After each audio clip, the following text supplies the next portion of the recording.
નમસ્તે વિદ્યાર્થી મિત્રો, ધોરણ 8 વિષય સામાજિક વિજ્ઞાન દ્વિતીય સત્રમાં પાઠ 3 ભારતમાં રાષ્ટ્રવાદ તે પાના નંબર 13 પર આપેલ છે. તમે તમારી બુક સાથે રાખજો અને સમજજો.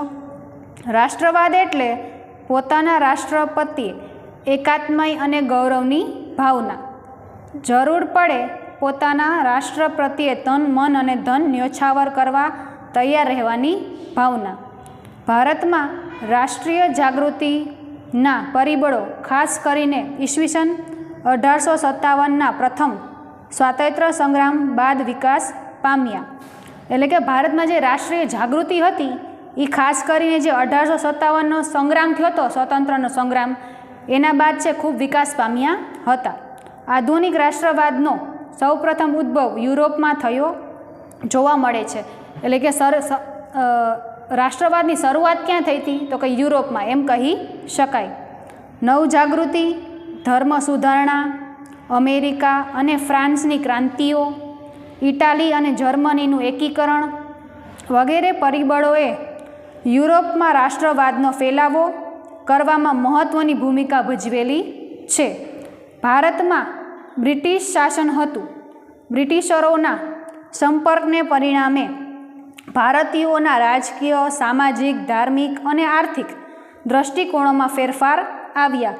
એટલે કે આપણે લોકો જે ભારતીયો હતા એ બ્રિટિશરોના સંપર્કમાં આવ્યા, તેને લીધે આપણો દ્રષ્ટિકોણ હતો, વિચારવાની શક્તિમાં ફેરફાર આવ્યો. કઈ કઈ બાબતના ફેરફાર આવ્યો તો કે રાજકીય છે, સામાજિક છે, ધાર્મિક છે અને આર્થિક છે, એમાં ફેરફાર થયો. ભારતમાં આધુનિક રાષ્ટ્રવાદને ઘડવાના પરિબળો ઊભા થયા. આપણા દેશમાં આપણું રાજ્ય એટલે સ્વરાજ જોઈએ, આ વિચાર દેશના શિક્ષિત અને બુદ્ધિશાળી લોકોમાં બ્રિટિશ શાસન દરમિયાન ફેલાતો હતો. દેશવાસીઓમાં રાષ્ટ્રીય એકતાની ભાવના જાગૃત થઈ.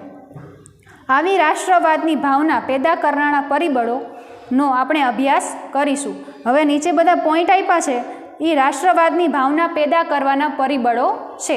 તમને એમ પ્રશ્ન પૂછવામાં આવે કે રાષ્ટ્રવાદની ભાવના પેદા કરવાના પરિબળો કયા કયા હતા, તે વિસ્તૃત પ્રમાણમાં લખો. તો આજે બધા પોઈન્ટ છે, 6 પોઈન્ટ છે, એ તમારે લખવાના, એના વિશે વિસ્તૃત માહિતી આપવાની. એમાં પહેલું પરિબળ છે રાજકીય, કે અંગ્રેજોના શાસન પહેલાં આપણા દેશમાં રાજકીય એકતાનો અભાવ હતો. ભારત નાના મોટા રજવાડાઓમાં વહેંચાયેલું હતું. એટલે કે ભારતના અલગ અલગ નાના મોટા રજવાડાઓમાં વહેંચાયેલું હતું, ભાગ હતા, એકતા હતી નહીં. અંગ્રેજો ભારતમાં ઘણા રાજવીઓને હરાવી મોટા ભાગના ભારત ઉપર પ્રત્યક્ષ કે પરોક્ષ રીતે અંકુશ સ્થાપી દીધા. અંગ્રેજો આવ્યા પછી એણે ઘણા રાજવીઓને હરાવ્યા અને પોતાની સત્તા સ્થાપી, પ્રત્યક્ષ રીતે અથવા તો પરોક્ષ રીતે. અંગ્રેજોના તાબા હેઠળ એક સરખું વહીવટી તંત્ર અમલમાં આવ્યું અને અંગ્રેજોના તાબા હેઠળ જે બધા હતા રાજ્યો નાના મોટા, એમાં એક સરખું વહીવટીતંત્ર અમલમાં આવ્યું હતું. અંગ્રેજો શાસનનો અનુભવ એકંદરે સારો હતો નહીં. આ અને આવા અનેક કારણોસર અંગ્રેજ શાસન સામેનો વિરોધ ઊભો થયો. ધીરે ધીરે આ વિરોધ પ્રબળ બનતો ગયો. એના પછીનો પોઈન્ટ છે આર્થિક. અંગ્રેજોની આર્થિક નીતિએ ભારતને પાયમાલ કર્યું. અંગ્રેજો ભારતમાંથી કાચો માલ ઇંગ્લેન્ડ લઈ જતા અને ત્યાં ઉત્પાદિત કરેલ તૈયાર માલ ભારતના બજારોમાં વેચતા હતા.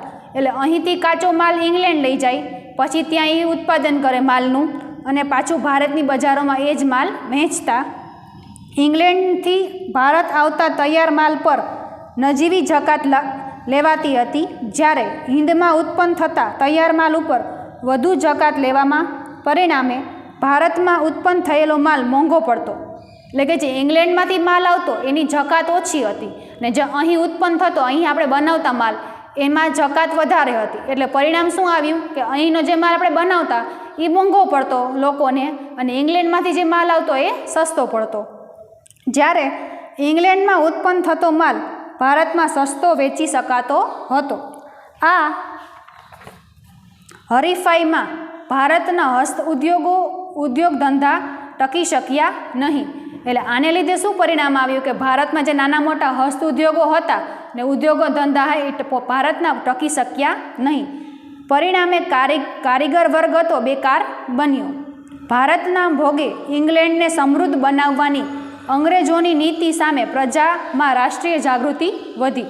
એટલે કે આને લીધે છે ઇંગ્લેન્ડ છે એ સમૃદ્ધ બનતો હતો અને ભારત છે એ થોડોક પાયમાલ થતો હતો. અંગ્રેજની નીતિ જે હતી એ ભારતની પ્રજા સમજી ગઈ અને એમાં રાષ્ટ્રીય જાગૃતિ વધી.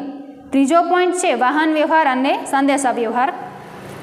ભારતમાં રેલવે, તાર, ટપાલ, જમીન અને જળ વ્યવહારમાં માર્ગો લશ્કરી, આર્થિક અને રાજકીય કારણોસર વિકસાવવામાં આવ્યા હતા.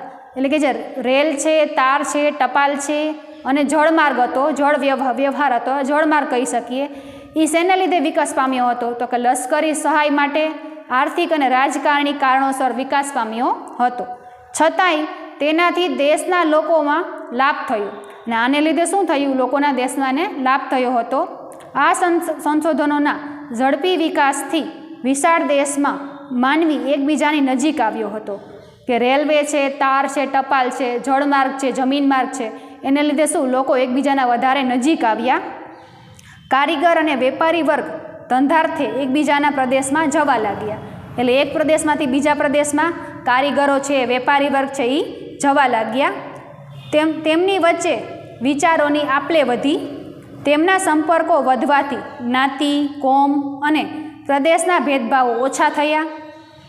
રાષ્ટ્રીય નેતાઓ તેમના વિચારો અને યોજનાઓ પ્રજાના તમામ વર્ગોમાં ફેલાવી શક્યા. ને જે રાષ્ટ્રીય નેતાઓ હતા, એમના વિચારો હતા, એ પ્રજાને ફેલાવવામાં મદદ કર્યું હતું. પ્રાદેશિક કક્ષાને બદલે રાષ્ટ્રીય કક્ષાની નેતાગીરી ઊભી થઈ. કે પહેલાં પ્રાદેશિક હતી, કે પોતાના પ્રદેશમાં જ સીમિત હતી નેતાગીરી, એની બદલે રાષ્ટ્રીય કક્ષાએ એટલે આખા દેશમાં નેતાગીરી ઊભી થઈ, જેણે સ્વરાજની સિદ્ધિમાં નોંધપાત્ર ફાળો આપ્યો. ને એ છે સ્વરાજને સિદ્ધ પામવા માટે નોંધપાત્ર ફાળો આપ્યો હતો. ચોથો પોઈન્ટ છે શિક્ષણ અને સાહિત્ય. ભારતીય રાષ્ટ્રવાદના ઉદયમાં અંગ્રેજી કેળવણીનો પણ મોટો ફાળો રહ્યો. આ કેળવણીના કારણે પશ્ચિમની વિચારસરણીના દ્વાર ઉખાડ્યા. વિશ્વનું ઘણું બધું સાહિત્ય અંગ્રેજીમાં હતું. આપણા દેશના લોકો અંગ્રેજી ભાષા શીખ્યા. કે અંગ્રેજો આવ્યા અને પછી આપણા દેશમાં અંગ્રેજી ભાષા લોકો શીખ્યા હતા. વિશ્વના પ્રવાહોથી માહિતગાર થયા. કે વિશ્વમાં શું ચાલી રહ્યું છે તેના પ્રવાહોથી તે માહિતગાર થયા, તેને માહિતી મળી. આ કારણે અમેરિકન સ્વાતંત્ર્ય સંગ્રામમાંથી, લોકશાહીની અને ફ્રાન્સની ક્રાંતિમાંથી સ્વતંત્રતાની, સમાનતાની અને બંધુત્વની ભાવનાની પ્રેરણા મળી. એટલે કે વિશ્વના દેશોમાં શું થઈ રહ્યું છે તે તમને ખ્યાલ આવે આને લીધે, શિક્ષણ અને સાહિત્યને લીધે. એટલે શું થયું? તો કે અમેરિકન છે સ્વતંત્ર સંગ્રામ થયો તો એનું લોકશાહીની પ્રેરણા મળી. પછી ફ્રાન્સની ક્રાંતિમાંથી શું મળ્યું? તો કે સ્વતંત્રતા, સમાનતા અને બંધુત્વની ભાવના અને પ્રેરણા મળી. આત્મશ્રદ્ધા વધી અને સૌ ભારતના ઉજ્જવળ ભાવિની કલ્પના કરવા લાગ્યા. લોકોનો વિશ્વાસ વધ્યો. દેશની પ્રાદેશિક ભાષાઓમાં નવલકથાઓ, નાટકો, વાર્તાઓ, કાવ્યો અને ગીતો વગેરે લખાયા. આ સાહિત્યે રાષ્ટ્રભક્તિનો સંદેશો આપ્યો. અને આપણી પ્રાદેશિક ભાષામાં બધા સાહિત્યો લખાણા હતા, અલગ અલગ નાટકો છે, વાર્તાઓ છે, જે દેશભક્તિના ગીતો હતા, તેને લીધે રાષ્ટ્રીય ભક્તિનો સંદેશો આપ્યો.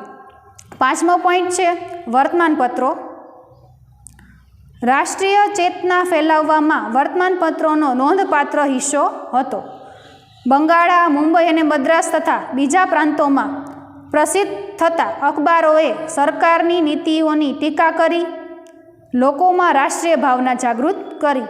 એટલે કે વર્તમાનપત્રો છે એમાં બધું છપાતું હતું કે ક્યાં આખા દેશમાં શું ચાલી રહ્યું છે, બધા લોકો વાંચતા અને સરકારની ટીકા થઈ હતી અને રાષ્ટ્રીય ભાવના જાગૃત થઈ હતી. છઠ્ઠો પોઈન્ટ છે ભારતનો ભવ્ય વારસો.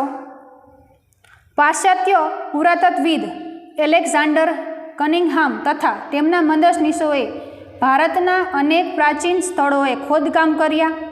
ભારતીય સંસ્કૃતિની ગૌરવગાથાના અનેક અવશેષો શોધી કાઢ્યા. ભગવાનલાલ ઇન્દ્રજી જેવા ભારતીય પુરાતત્વવિદોએ પણ અનેક પુરાણા અવશેષો શોધી ભારતીયોને દેશની સંસ્કૃતિની ભવ્યતાનો ખ્યાલ આપ્યો. પશ્ચિમના વિદ્વાનોએ ભારતીય સંસ્કૃતિ વારસાને લગતી શોધખોળ કરી. ભારતના વિદ્વાનો પણ જોડાયા, પુસ્તકો પણ લખાયા. ગૌરવપૂર્ણ સાહિત્ય અને સંશોધનની દેશવાસીઓની રાષ્ટ્રીય અસ્મિતા જાગૃત થઈ. આટલું જાણો.